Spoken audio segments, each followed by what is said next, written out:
এই হচ্ছে ଆମ ଶିରକୁଆ ସ୍କୁଲ ଅଙ୍ଗନବାଡ଼ି। ଏଠି ଯେଉଁ ଅବସ୍ଥା ହେଇଛି, ବର୍ଷାରେ ପାଣି ଗଡ଼ୁଛି ଛାତରୁ।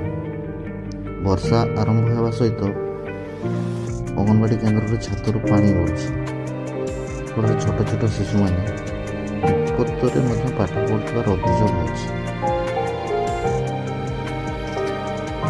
ଏ ଉପର ଛାତଟି କେତେବେଳେ ପଡ଼ି ବି ଯାଇପାରେ।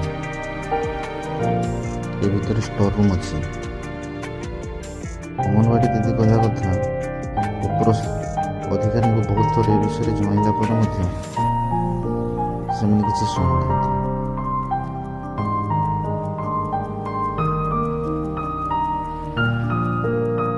ସ୍ଥାନୀୟ ଲୋକଙ୍କ କହିବା ଅନୁଯାୟୀ ଅଙ୍ଗନବାଡ଼ି କୋଠାର ଛାତ ଲିକ୍ ହେଉଥିବାରୁ ବର୍ଷା ଦିନେ ଶିଶୁମାନଙ୍କ ବହି, ଖାଦ୍ୟପତ୍ର, ସାମଗ୍ରୀ, ଖେଳନା ସବୁ ଓଦା ହେଇଯାଉଛି।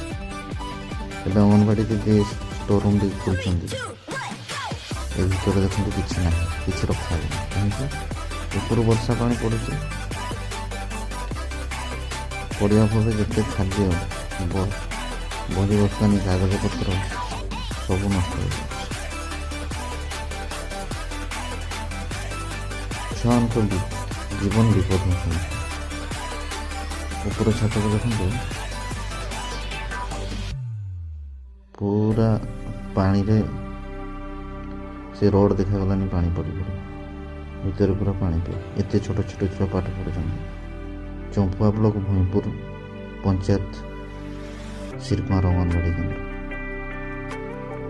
ଏତେ ଛୋଟ ଛୋଟ ଛୁଆ ଜୀବନ ସବୁ ବିପଦରେ। ସରକାରକୁ ନିବେଦନ, ଏହାକୁ ତୁରନ୍ତ ଠିକ୍ କରାଗଲେ।